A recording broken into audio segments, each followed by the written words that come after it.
إن الحمد لله نحمده ونستعين ونستغفره ونعوذ بالله من شرور أنفسنا ومن سيئات أعمالنا. من يهده الله فلا مضل له ومن يضلل فلا هادي له. أشهد أن لا إله إلا الله وحده لا شريك له وأشهد أن محمدا عبده ورسوله. اللهم صل على محمد وعلى محمد كما صليت على إبراهيم وعلى إبراهيم إنك حميد مجيد. وبارك على محمد وعلى محمد كما باركت على إبراهيم وعلى إبراهيم إنك حميد مجيد. قال الله تعالى في كتابه الكريم: أعوذ بالله من الشيطان الرجيم. بسم الله الرحمن الرحيم. يا أيها الذين آمنوا اتقوا الله حق تقاته ولا تموتن إلا وأنتم مسلمون. صدق الله العظيم. فإن أصدق الحديث كتاب الله وخير الهدي هدي محمد صلى الله عليه وسلم وشر الأمور محدثاتها وكل محدثة بدعة وكل بدعة ضلالة وكل ضلالة في النار. أيها الحاضرون، أوصيكم ونفسي بتقوى الله فقد فاز المتقون. Amma ba'd. Jamaah salat Jumat yang insyaallah dirahmati dan dimuliakan oleh Allah Subhanahu wa taala. Pertama, marilah kita panjatkan puji syukur kehadirat Allah Subhanahu wa taala, baik dengan lisan maupun dengan perbuatan. Dengan lisan tentunya dengan mengucapkan kalimat alhamdulillahirabbil alamin. Segala puji bagi Allah, Rabb semesta alam. Dengan perbuatan tentunya bisa kita lakukan dengan menjaga ketaatan kita kepada Allah Subhanahu wa taala sebagai bentuk rasa terima kasih kita, sebagai bentuk rasa syukur kita kepada Allah Subhanahu wa taala yang memberi kita segala kebutuhan dan keperluan kita, mulai dari kita bangun pagi sampai kemudian tidur kembali, kemudian bangun lagi. Yang kedua, salawat dan salam semoga selalu terlimpah, semoga selalu tercurah pada junjungan kita Nabi besar Muhammad sallallahu alaihi wasallam. Mudah-mudahan dengan selalu dan senantiasa berusaha semaksimal mungkin, sekuat tenaga semampu kita mengamalkan sunnah-sunnah yang beliau ajarkan kepada kita. Tentunya melalui riwayat hadis-hadis beliau yang sahih, kita termasuk golongan umatnya yang memperoleh keistimewaan mendapatkan syafaat dari beliau kelak di hari kiamat nanti, di hari perhitungan, saat yaumul hisab nanti. Amin, amin, amin ya Allah ya Rabbal alamin. Jamaah salat Jumat yang insyaallah dirahmati dan dimuliakan oleh Allah Subhanahu wa taala. Waktu mengalir terus dan tanpa terasa kita sampai kepada pergantian tahun Hijriah untuk kesekian kalinya. Detik menuju menit, jam, hari, bulan, hingga tahun senantiasa bergerak maju, yang berarti semakin bertambah pula usia kita sebagai manusia. Yang perlu menjadi catatan adalah apakah bertambah pula keberkahan usia kita? Ini pertanyaan singkat dan hanya bisa dijawab dengan merefleksikan secara lengkap jejak perjalanan hidup kita yang sudah lewat. Jamaah salat Jumat yang insyaallah dirahmati dan dimuliakan oleh Allah Subhanahu wa taala. Tahun baru Hijriah yang kita peringati setiap tahun terkandung sejarah dan nilai-nilai yang terus relevan hingga saat ini. Nabi sallallahu alaihi wasallam sendiri tidak pernah menetapkan kapan tahun baru Islam dimulai. Begitu pula tidak dilakukan oleh khalifah pertama Abu Bakar As-Siddiq. Awal penanggalan itu resmi diputuskan pada era khalifah kedua, yaitu saat Sayyidina Umar bin Khattab menjabat. Sahabat Nabi yang terkenal membuat banyak gebrakan selama memimpin umat Islam. Keputusan itu diambil melalui jalan musyawarah. Semula muncul beberapa usulan, di antaranya bahwa tahun Islam dihitung mulai dari masa kelahiran Nabi Muhammad SAW. Ini adalah usulan yang cukup masuk di akal, mengingat Rasulullah SAW adalah manusia luar biasa yang melakukan revolusi ke arah peradaban yang lebih baik masyarakat Arab waktu itu. Karena itulah kelahiran beliau adalah momentum bagi kelahiran peradaban itu sendiri. Tahun baru Masehi pun nyatanya dimulai dari masa kelahiran figur yang diyakini membawa perubahan besar, yakni Isa Al-Masih. Jamaah salat Jumat yang insyaallah dirahmati dan dimuliakan oleh Allah Subhanahu wa taala. Yang menarik, Umar bin Khattab ternyata menolak usulan ini. Singkat cerita, forum musyawarah menyepakati momen hijrah Nabi SAW dari Mekah menuju Madinah adalah sebagai awal perhitungan kalender Islam atau kalender Qamariyah yang merujuk pada perputaran bulan, bukan matahari. Karenanya kelak Kemudian dikenal dengan tahun Hijriah yang berasal dari kata hijrah yang berarti migrasi atau pindah. Jamaah sholat Jumat yang insyaallah dirahmati dan dimuliakan oleh Allah Subhanahu wa taala, memilih momen hijrah daripada momen kelahiran Nabi sallallahu alaihi wasallam yang dilakukan oleh Khalifah Umar dan para sahabatnya ketika itu ternyata mengandung makna yang sangat dalam. Kelahiran yang dialami manusia adalah peristiwa alamiah yang tidak bisa ditolak. Nabi Muhammad SAW sendiri pun saat lahir tidak serta-merta diangkat menjadi nabi kecuali setelah berusia 40 tahun. Beliau kala itu hanyalah bayi, putra dari Abdullah bin Abdul Muthalib. Hal ini berbeda dari hijrah yang mengandung tekad, semangat, perencanaan, dan kerja keras ke arah tujuan yang jelas, yaitu terrealisasinya nilai-nilai kemanusiaan universal yang berlandaskan asas ketuhanan dalam Islam yang sering kita sebut dengan rahmatan lil alamin.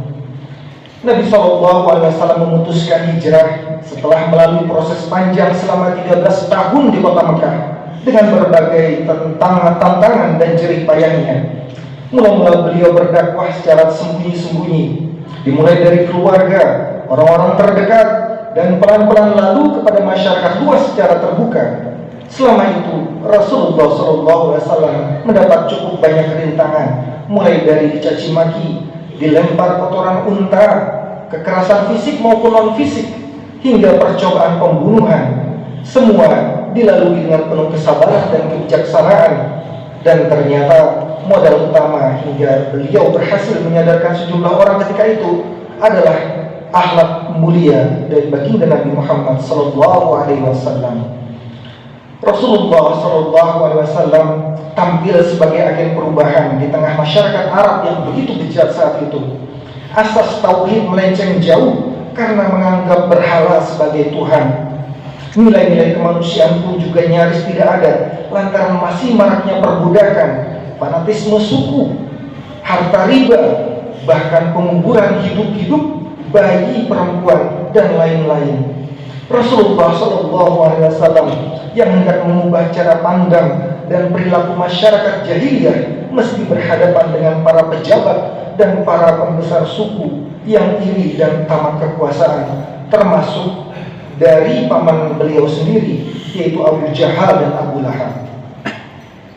Pengikut Islam yang bertambah dan secara bersamaan bertambah pula tekanan dari kaum musyrikin Quraisy, hingga akhirnya atas perintah Allah Subhanahu wa taala, Nabi Muhammad SAW beserta para sahabatnya berhijrah dari kota Mekah ke kota Yasrib yang kelak dikenal dengan sebutan Madinatul Munawwarah.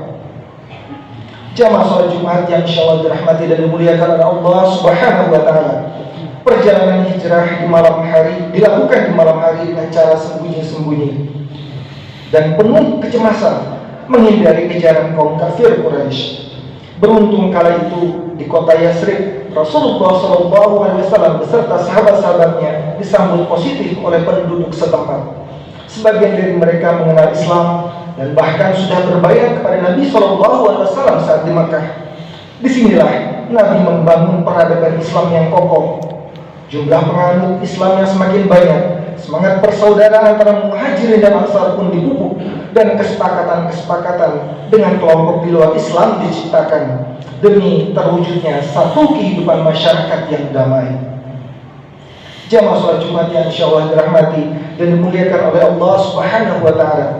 Mula-mula yang dilakukan oleh Nabi SAW setelah hijrah adalah mengubah nama Yasrib menjadi Madinah. Mengapa Madinah? Secara bahasa, Madinah berarti tempat peradaban. Perubahan nama ini memberi pesan tentang pergeseran pola perjuangan Nabi SAW yang semula di Mekah banyak dipusatkan pada penyadaran individu-individu menuju dakwah dalam konteks sosial yang terorganisasi dalam negara Madinah.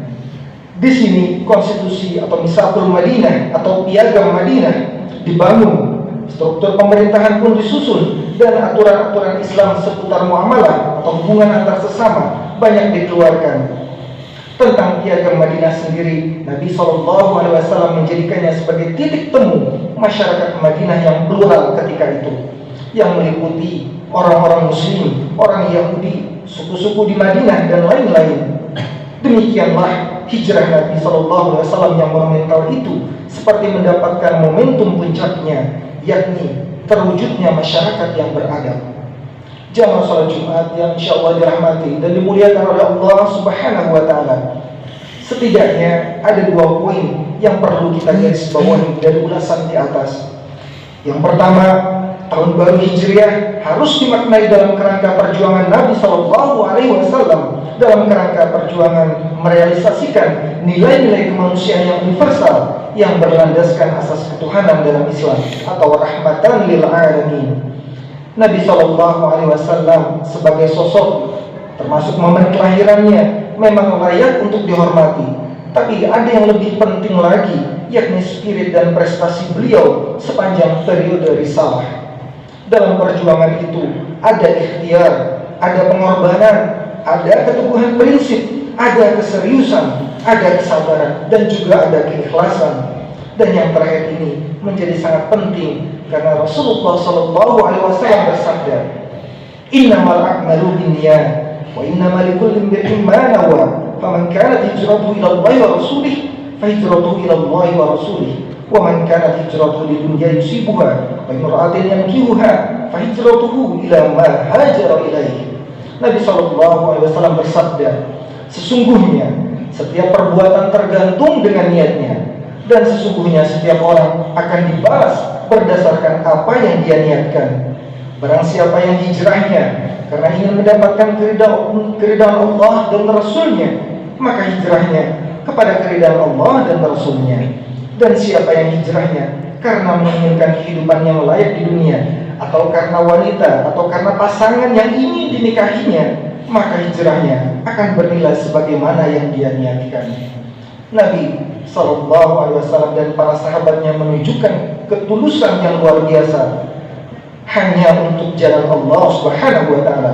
Namun justru karena niat mulia seperti inilah mereka mendapatkan banyak hal, termasuk persaudaraan, keluarga baru, hingga kekayaan dan kesejahteraan selama di Madinah. Keikhlasan dan kerja keras dalam membangun masyarakat berketuhanan sekaligus berkeadaban ternyata berbuah manis. Meskipun tantangan akan selalu ada. Inilah teladan yang diberikan oleh Nabi SAW dari hasil beliau berhijrah.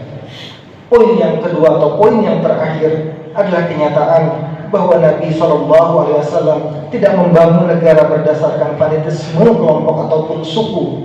Rasulullah SAW menginisiasi terciptanya kesepakatan bersama kepada seluruh penduduk Yasrib untuk kepentingan jaminan kebebasan beragama, keamanan, penegakan akhlak yang mulia, dan persaudaraan antar anggota masyarakat. Tujuan dari kesepakatan tersebut ternyata masih relevan kita terapkan hingga saat ini. Inilah hijrah yang tak hanya bermakna secara harfiah pindah tempat, melainkan juga pindah orientasi dari yang buruk menjadi baik, dari yang baik menjadi lebih baik. Dan Rasulullah SAW meneladankan perubahan tersebut tidak hanya untuk dirinya sendiri, tetapi juga untuk masyarakat secara kolektif. Semoga pergantian tahun Hijriah membawa keberkahan bagi umur kita dengan belajar dari peristiwa hijrah Rasulullah SAW yang monumental, lengkap dengan nilai-nilai positif di dalamnya. Wallahu a'lam bishawab. Barakallahu li wa lakum fil Qur'anil azim wa nafa'ani wa iyyakum bima fihi min al-ayati wa dzikril hakim. Aqulu qawli hadza fastaghfirullah li wa lakum wa li sairil muslimin wal muslimat innahu huwal ghafurur rahim. Alhamdulillahi rabbil alamin. Alhamdulillahilladzi ja'ala asy-syamsa diya wal qamara nuran wa qaddarahu manazila li ta'lamu adada sinina wal hisaba. Asyhadu an la ilaha illallah wahdahu la syarika lah wa asyhadu anna Muhammadan 'abduhu wa rasuluh. Allahumma shalli ala Muhammad wa ali Muhammad kama shallaita ala Ibrahim wa ali Ibrahim innaka Hamidum Majid. Wa barik ala Muhammad wa ali Muhammad kama barakta ala Ibrahim wa ali Ibrahim innaka Hamidum Majid. قال الله تعالى في كتابه الكريم أعوذ بالله من الشيطان الرجيم بسم الله الرحمن الرحيم وتزودوا فإن خير الزاد التقوى صدق الله العظيم. أيها المسلمون أوصيكم ونفسي بتقوى الله فقد فاز المتقون. قال الله تعالى أيضا في كتابه الكريم: أعوذ بالله من الشيطان الرجيم، بسم الله الرحمن الرحيم، إن الله وملائكته يصلون على النبي يا أيها الذين آمنوا صلوا عليه وسلموا تسليما. بسم الله الرحمن الرحيم. اللهم إنا نسألك رضاك والجنة ونعوذ بك من سخطك والنار. اللهم إنا نسألك الهدى والتقى والعفاف والغنى. اللهم إنا نسألك رزقا طيبا وعلما نافعا وعملا متقبلا. اللهم أرنا الحق حقا وارزقنا اتباعه وأرنا الباطل باطلا وارزقنا اجتنابه.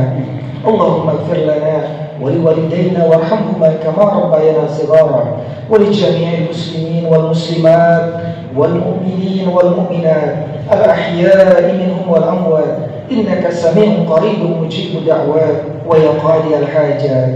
ربنا هب لنا من أزواجنا وذريتنا قرة أعين واجعلنا للمتقين إماما. ربنا آتنا في الدنيا حسنة وفي الآخرة حسنة وقنا عذاب النار. سبحان ربك رب العزة عما يصفون وسلام على المرسلين والحمد لله رب العالمين. أقيم الصلاة.